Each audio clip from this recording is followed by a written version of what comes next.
संभाजी कावजी शिवाजी महाराजांच्या स्वराज्य उभारणीच्या काळात अगदी सुरुवातीपासून सोबत होते।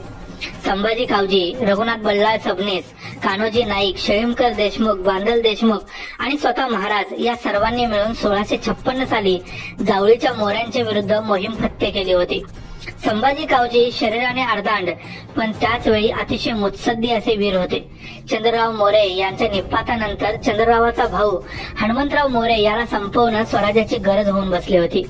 त्यावेळी संभाजी कावजींनी चतुरपेट येथे हनुमंतराव मोरे याची भेट घेतली आणि त्याच्याशी सोयरिकीचे बोलणे चालवले आणि वेळ साधून येताच एकांती असताना कट्यारीचे वार करून हनुमंतराव मोरे याला संपवले आणि जावळी महाराजांच्या ताब्यात आली असे वर्णन सभासद बखरीत आले आहे।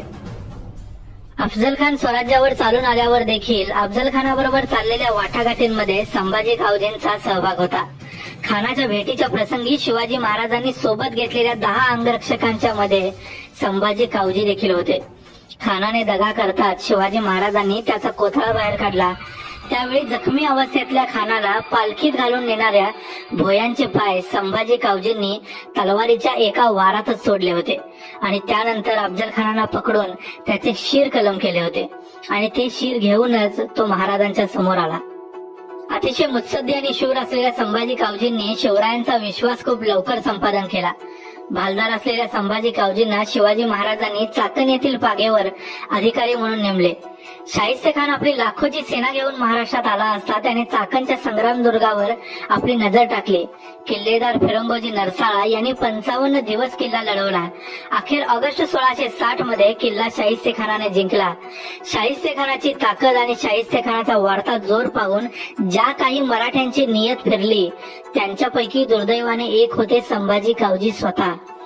भयापोटी आणि स्वार्थापोटी कृष्णाजी काळभोर, बाबाजीराव होनप, संभाजी कावजी या लोकांनी शाहिस्ते खानाची भेट घेऊन त्याची चाकरी स्वीकारली। संभाजी कावजींची उपयोगिता पाहून शाहिस्ते खानाने त्यांना 500 स्वारांची मनसब देऊन मौजे मलकर या गावी नामजाद केले। ही गोष्ट कानी पडताच छत्रपती शिवाजी महाराज खूप संतापले। अशा प्रकारची गद्दारी महाराजांना खपत नसे।